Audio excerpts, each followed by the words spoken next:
My gaming partner episode 3। Seminar के बाद का वो हफ्ता मिन आ और युनजे दोनों के लिए कुछ अलग था। अब वे डुओ पार्टनर नहीं बल्कि रूह के साथी बन चुके थे। प्रोजेक्ट्स की मुलाकातें अब देर शाम तक खींचने लगी थी और गेमिंग की रातें सुकून से भरी हो गई थी। वो साथ बैठकर गेम नहीं खेलते थे पर एक दूसरे के साथ होते हुए भी कुछ ना कह पाना, वो खामोशियाँ अब इशारे करने लगी थी। एक दिन की बात है, यूनिवर्सिटी कैंटीन में युनजे अकेले बैठा था जब एक लड़की उसके पास आई। यीरा, लंबे बाल, चमकदार मुस्कान और आंखों में वो कॉन्फिडेंस जो भीड़ में भी अलग नजर आए। यीरा कंप्यूटर साइंस में टॉप करने वाली स्टूडेंट थी और कुछ समय पहले तक युनजे के साथ एक टेक स्टार्टअप टीम में काम कर चुकी थी। तुम अब भी अकेले बैठते हो? उसने हंसते हुए कहा। युनजे ने हल्के से सिर हिलाया। वो न ज़्यादा बात करता था न ज़्यादा सुनता था, लेकिन यीरा जानती थी कि वह उसे इग्नोर नहीं करता। उसके लिए युनजे सिर्फ एक लड़का नहीं था, वो एक अधूरी चाहत था जो उसके दिल में दबी हुई थी। उसी समय मिन आ पास की टेबल पर आ बैठी। उसने देखा युनजे और यीरा दोनों बातों में खोए थे। वह कुछ नहीं बोली, बस कॉफ़ी का मग सामने रखकर किताब खोल ली, पर आंखें किताब पर नहीं थी। युनजे ने एक पल को उसकी ओर देखा और वह नज़रें कुछ कह गई। यीरा ने उस दिशा में देखा, फिर हल्के से मुस्कुरा दी। उसे भी शायद कुछ महसूस हुआ कि युनजे के पास कोई और भी है, कोई बिना कहे उसके बेहद करीब है। उस रात गेम लॉबी में कुछ अलग सा सन्नाटा था। शिन साउल 99 और डीमन ब्लेड एक्स साथ लॉगिन तो हुए, पर आज कोई चैट नहीं हुई, ना मुस्कान वाली इमोजी, ना लेट्स डू दिस जैसी हिम्मत। बस दो साइलेंट अवतार जो जैसे सवालों से घिरे थे। अगले दिन क्लास में प्रोफेसर ने एक बड़ी घोषणा की। बेस्ट प्रोजेक्ट टीम को सियोल सिटी एआई समिट में भेजा जाएगा, जहां उन्हें पूरे कोरिया के सामने अपना प्रेजेंटेशन देना होगा।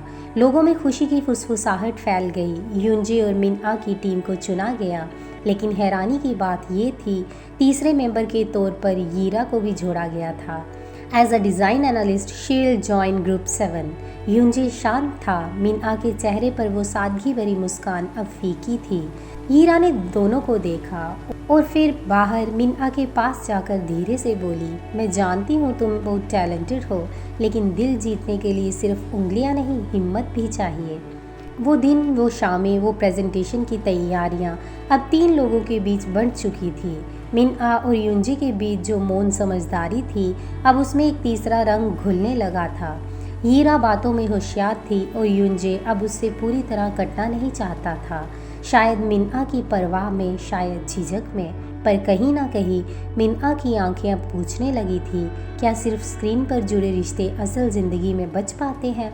प्रेजेंटेशन के दिन सियोल समिट का बड़ा हॉल, सैकड़ों दर्शकों के बीच उनकी टीम का नाम अनाउंस हुआ।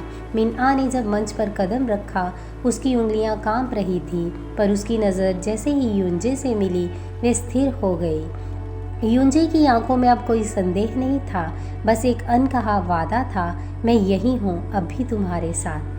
प्रेजेंटेशन खत्म हुआ, तालियों की गूंज। यीरा की मुस्कान तेज थी, लेकिन उसकी आंखों में हार का डर भी, क्योंकि युनजे का चेहरा अब सिर्फ एक तरफ देख रहा था, मिन आ की ओर। सियोल एआई समिट के प्रेजेंटेशन के बाद यूनिवर्सिटी में सबका ध्यान उस एक टीम की ओर था, टीम 7, मिन आ, युनजे और यीरा। लेकिन सबको ये नहीं पता था कि इस टीम में अब 3 दिमाग नहीं, 3 दिल भी उलझ चुके थे। प्रेजेंटेशन के बाद कुछ दिन शांत बीते। मिन आ और युनजे अपनी ही दुनिया में लौट गए थे। क्लास, प्रोजेक्ट्स, गेमिंग और उस मौन रिश्ते की खुशबू जो अब हवा में थी। लेकिन ये खामोश खुशबू यीरा को चुभ रही थी। उसने महसूस कर लिया था, युनजे उसे देखता है पर सिर्फ देखता है, वह मुस्कुराता है पर सिर्फ कर्टसी में, और उस मुस्कान के पीछे किसी और का नाम गूंजता है, मिन आ। एक दिन कैंपस में जब मिन आ अकेली बैठी थी, यीरा उसके पास आई, हाथ में मोबाइल था। मैंने सोचा तुम्हें कुछ दिखा दूं, उसने धीमे से कहा। उसने अपना फ़ोन मिन आ के सामने रखा। स्क्रीन पर एक पुराना चैट स्क्रीनशॉट था। उसमें लिखा था, demon blade X, I used to do with someone else before but she was better, more exciting. यीरा, was it me? Demon blade X, maybe that was a good time. मिन आ की उंगलियां ठंडी पड़ गई। उसके दिल की धड़कन एक पल को थम गई। वे चुपचाप स्क्रीन देखती रही, फिर आंखें झुका ली। हीरा ने एक धीमी सांस ली और मुस्कुराते हुए बोली, वर्चुअल वर्ल्ड में जो दिखता है वह हमेशा सच नहीं होता। कभी कभी हम सिर्फ एक आईडी होते हैं जिसे बदला जा सकता है। मिन आ ने कुछ नहीं कहा, पर उस शाम जब वे गेम में लॉगिन हुई, शिन सॉल 99 ऑन हुई, पर डीमन ब्लेड एक्स ने कोई मैच इनवाइट नहीं भेजा। वह इंतज़ार करती रही, लेकिन जब स्क्रीन पर कुछ नहीं हुआ, उसने लॉग आउट कर दिया। अगले दिन यूनिवर्सिटी में एआई लैब में मीटिंग थी। तीनों साथ थे, पर युंजे ने महसूस किया मिन आ अब उससे आंखें नहीं मिला रही। वह पहले जैसी नहीं थी। शांत तो हमेशा थी, पर अब उसकी खामोशी में दूरी थी। वो प्रेजेंटेशन स्लाइड्स बना रही थी, पर उसका ध्यान बार बार भटक रहा था। युंजे ने एक फ़ाइल उसकी ओर बढ़ाई, लेकिन उसके हाथ कांप गए। उसने धीरे से कहा, तुम्हारी ड्यू रिक्वेस्ट अब मत भेजा करो। युंजे चौंक गया। उसने कुछ कहने की कोशिश की, लेकिन मिन आ उठकर चली गई। उधर रात में युंजे अपनी स्क्रीन के सामने बैठा था। वह बार बार पुरानी डियो चैट्स पढ़ रहा था। उसने कभी ऐसा कुछ नहीं लिखा था। क्या ये कोई चाल थी? क्या हीरा ने कुछ झूठ दिखाया? वह समझ चुका था अब कुछ कहना होगा, नहीं तो वो रिश्ता जिसे उसने दिल से सींचा था टूट जाएगा। अगली सुबह मिन आ क्लासरूम के बाहर खड़ी थी जब युंजे सीधा उसके पास आया। उसके हाथ में अपना मोबाइल था। स्क्रीन पर ओपन था उसका असली चैट लॉग। यहाँ ऐसा कोई मैसेज नहीं था जैसा हीरा ने दिखाया था। मैंने कभी वो नहीं लिखा जिसे तुमने देखा, वो किसी ने एडिट किया। मिन आ की आंखों में हल्का सा कंपन था, पर उसने स्क्रीनशॉट, उसका स्वर टूटा सा था। युंजे ने गहरी सांस ली। मैं तुम्हें कोई सफाई नहीं देना चाहता, बस ये जान लो तुम ही वो थी जिसे मैंने ड्यू मोड में रहना चुना, और तुम ही वो हो जिससे मैं अब दूर नहीं रह सकता। उसकी आंखों में सच्चाई थी। वो ठंडी शांत आंखें अब कुछ कह रही थी। मैं अब सिर्फ गेम पार्टनर नहीं, तुम्हारा अपना हूँ।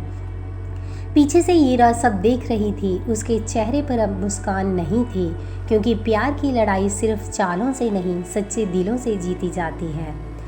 कहानी में आगे क्या होगा जानने के लिए देखते रहें माई गेमिंग पार्टनर। और आपको हमारी वीडियो कैसी लगी हमें कमेंट करके ज़रूर बताएं। Bye bye.